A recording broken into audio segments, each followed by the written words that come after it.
Hey everybody, and welcome to another Jamovi tutorial. In this one, we are going to be continuing our PamLJ power analysis series. And in this particular video, we are going to be talking about the general linear model power analysis function of the PamLJ module, which can be used for a variety of tests. And I'll show you the Marcello Gallucci GitHub page that I'm going to be following very closely so you can see it go in real time. And I'll be using a number of the default parameters to show you how this function of the module works. First things first, though, I'm going to show you how to get this module just in case you are starting from scratch. So as you can see here, I've got all of the modules you can for Jamovi, but what we're going to be doing today is the power module, and you can see PamLJ right here, and we are going to be looking at the general linear model function.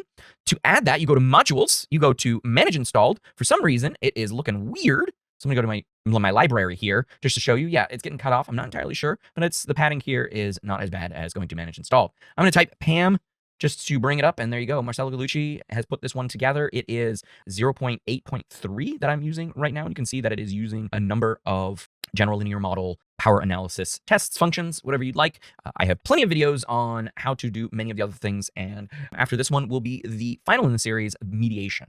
Okay, so look forward to that after that one comes out. So let's take a look at Marcello Gallucci's website here, right? So this is the PamLJ GitHub page where he's got everything you need to know about how to use this module in Jamovi. And so what we are going to do is I'm going to show you the partial eta-squared function in PamLJ, and maybe we'll explore the other ones in this video. But as you can see, there is a lot to discuss for how to calculate expected power or post hoc power, or do a sensitivity analysis for calculating effect size, whether you're adjusting the effect size. We're probably not going to go deep into that, but you can see how he's got this all lined up.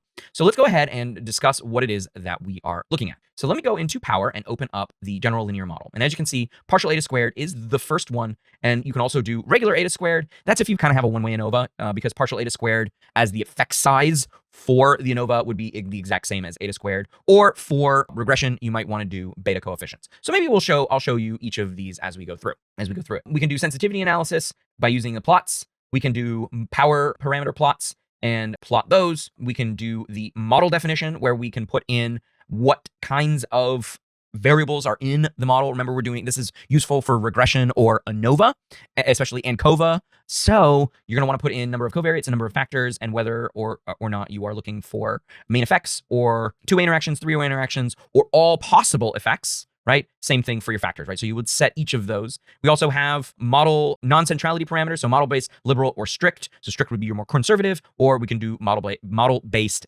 NCP. We're definitely not going to mess around with the model-based or the NCP. And then you can convert your effect size, which is, I scroll down at the bottom, you can change from your observed partial eta squared or your observed testing effect. You can change all of this and more specifically get Cohen's F squared. So let's start there, shall we? Okay, so as you can see here, we've got partial eta squared, and beta coefficients. These essentially are the effect sizes that are typically seen in today's dissemination of results of complex general linear model analyses. So what do I mean by that? I mean analysis of variance, analysis of covariance, multivariate analysis of variance, or multivariate analysis of covariance. So ANOVA, ANCOVA, MANOVA, and MANCOVA. Right? So those four, right, which give you F for Fisher as the value that you are testing for, that is the statistic that has a distribution, and you say whether or not this is in your hypothesis test, whether this is an extreme value or not, because it has a p-value associated with it, because we have a known distribution. It also, and more specifically, beta coefficients are for regression analyses. Okay, so multivariate regressions, or even bivariate, that's fine too. You can have one independent variable or predictor and one outcome variable or criterion, or multiple. And for each of those predictor variables, you would get a beta coefficient, right? So that is why this module or this function is set up this way. But as Marcello indicates on the PamLJ website, is that while partial eta squared is the most commonly used effect size in the GLM, it is not what was first developed as an effect size, nor is it the value that you can use in G power. So as you can see here, we've got in the a priori power analysis here, we've got effect size. This is our partial eta squared, because you can see 0.2, 0.2. You also get F squared. This is the natural effect size that Cohen in 1988 identified for F tests, for ANOVAs, analysis of variance. F squared is partial eta squared divided by its inverse. So that's what F squared is. It's not actually a very complex value. It's just 0.2 divided by 0.8, which is 0.25. Not bad. So the partial eta squared can be associated to continuous or categorical independent variables, or to any other term in the module. So if you're investigating polynomial effects or even interactions. The degrees of freedom value, as you can see in here, is going to be 1 for the effects involving continuous variables, or k minus 1 for categorical variables with k numbers of groups. So that's what we are going to put in here, effect degrees of freedom and model degrees of freedom. So let's go ahead and use the values that we have here to discuss what we're seeing in the output on the right, okay? So let's say we are planning a research project and we want a partial eta-squared for one of our variables. We have a single continuous independent variable, okay? That's what this effect size is indicating. We have a single continuous independent variable, okay?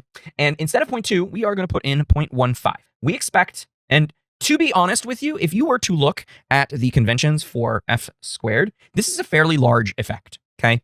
But that's all right. So we're going to put in 0.15 there. Before I talk about the degrees of freedom, I'm going to go over here, and this is a bivariate. This is a bivariate regression that we are planning to do. So we have one independent variable that is continuous, call it predictor if you want, and one criterion, okay? We are going to put in our minimum desired power of 0.9, and I'm going to show you what it looks like with 0.8, but if you're familiar with these videos, you know that I put in 0.8, and you can see that fewer people are generally needed for this kind of a priori power analysis. So we're going to leave it at 0.9 because I'm following along with Marcelo's example here. And we're going to leave type 1 error rate at 0.05. We can also put in our explanatory text. You can see that with this information, we need 62 people, okay? But before I do the output here, let's talk about the effect degrees of freedom and the model degrees of freedom, which are both listed at 1. Okay, because the independent variable, which this effect size is indicating, right, 0.15, we will leave the test at 1. Okay, the degrees of freedom is 1. Continuous variables have 1 degrees of freedom. Because there is only one independent variable, we are going to change the model degrees of freedom to 1. There's only one variable, and so only complex models do we need to change those values. So I will talk about those complex models here in just a second, especially for something like a factorial ANOVA, right? So simple bivariate regression, where we want a partial eta-squared of 0.15, which is equivalent to an f-squared of 0.18. We need 62 people, and that's because, like I said, f squared of 0.18 is pretty big. And a partial eta squared of 0.15 is also pretty big. We're not talking correlation here, where we're talking 0.3, 0.5, 0.8. Or we're not talking correlation 0.1, 0.3, 0.5. We're also not talking codons D, which is 0.2, 0.5, 0.8, right? This is much smaller. This is like 0.06, 0.14, 0.20 or something like that. So we're talking a medium to large effect right here. I think I'm not looking at those conventions, but I have seen those before in G-Power, those conventions identified in a tooltip, right? So this is pretty big, okay? This is pretty big. If I change this to 0.8 as I typically have, you can see that we need even fewer people, 47 to measure, okay? 47, and the error degrees of freedom will be 45. So that's how you would do a bivariate regression using partial eta squared. But let's say we have a more complex factorial ANOVA that we want to set up here. We're still going to use partial eta squared, but instead of 0.15, okay, let's assume we have a 2x3 design, okay, and we want to focus solely on the interaction between those two variables, okay. So 2x3 has 2 main effects and 1 interaction, right? We have a main effect of our 2-level variable and a main effect of our 3-level variable, and we have an interaction. That's the only one we want to focus on, right? That's the one we are going to do the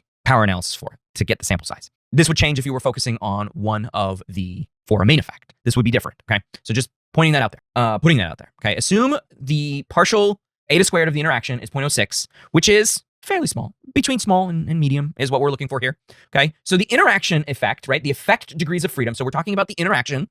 That is the product of our factorial design, -1, right? So each of our variables, -1, we're going to take the product. So we're going to do 2 - 1 times 3 - 1. So 2 - 1 is 1, 3 - 1 is 2, 2 times 1 is 2. So we're going to put a 2 in this field here. Now we need to incorporate the entire model's effects, okay? The overall model is the number of cells that we have in our factorial. So 3 by 2 or 2 by 3, whatever you prefer. 3 by 2, 2 by 3. That's 6, right? We multiply those together. 6, we subtract 1, we end up with 5 degrees of freedom here. So again, a 2 by 3 factorial design, and we're focused on the interaction. The interaction degrees of freedom is the 2 variables, their levels, -1 multiplied by each other. That gives us 2. 2 by 3, 2 - 1 times 3 - 1 is 2. But we also need to have the degrees of freedom for the entire model. We have 2 variables that have levels, so changing. We multiply, so we have the cells, basically, of our factorial design. 2 rows by 3 columns, or 3 rows by 2 columns, right? So 6 cells in there. So you multiply those two things together, you get 6 cells, you subtract 1 of those cells. 1 of those cells is not free to vary. So that gives you 5 for the model. And once we do that, we have an N of 155. So an effect size of 0.06 gives us an f squared of equivalent value, 0.06, a little bit higher, right? If we were to increase our power, you will see that we will need more people, 202 to do all of this, right? Now you can go through and change this to our power analysis, right? So if this was the case and we only had 20 people, you can see that our power would be 0.14, rounded, 0.14. Not great, right? You can also do this to calculate partial eta squared, okay? So here this button is grayed out. Let's say we have our 2 by 3 factorial ANOVA. Again, thinking about the main effect, 2 and 5, power of 0.9, sample of 220, error of 0.05, error rate of 0.05, and you can see that our effect size would be pretty big with 20 people. It would be 0.442, or an f squared of 0.792. That is gigantic. So this would be the interaction effect if we had 20 people with a power of 0.9. That's if we achieved a power of 0.9 with only 20 people. That's because this effect is really large. That's why those numbers, when we switch through here and we go, okay, well, what do we need for each of these? That's why these numbers keep changing, because if I leave this all the same and I go to effect size, if I achieved 0.9 power with only 20 people, then that effect size has to be gigantic. It has to be gigantic. And that's what we have. We have a gigantic partial eta squared. So that's what the partial eta squared module looks like. Now, if we go into eta squared, okay, again, eta squared, let's get rid of effect size and go back to n. Eta squared, again, is very similar to the situation that we had in partial eta squared, but in this case, we're only using the whole eta squared as opposed to partial eta squared. You would use eta squared if, again, if you are using ANOVA, ANCOVA, regression for individual effects or blocks of effects, which is why R squared appears here. So if you were trying to find delta R squared, doing a hierarchical regression model, then you would use eta squared here, okay? So I've got the explanatory check marked here, and so you can see that eta squared at 0.2. Now, eta squared represents the total variance of the dependent variable accounted for by the independent variable or multiple independent variables. So you would set up the effect degrees of freedom based on what you had in the partial eta squared already, right? So if we did the 0.06, 2, and 5, we would do that here. So 0.06. And if we did 2, same exact setup, right? Model degrees of freedom, if it's our 2 by 3, it would be, right? So if our eta squared, so all of the effects equal 0.06, right? That's the total proportion. It's useful for one-way ANOVAs primarily, okay? So it wouldn't really be useful in this case, but it is close enough, right? We'll just say it right here.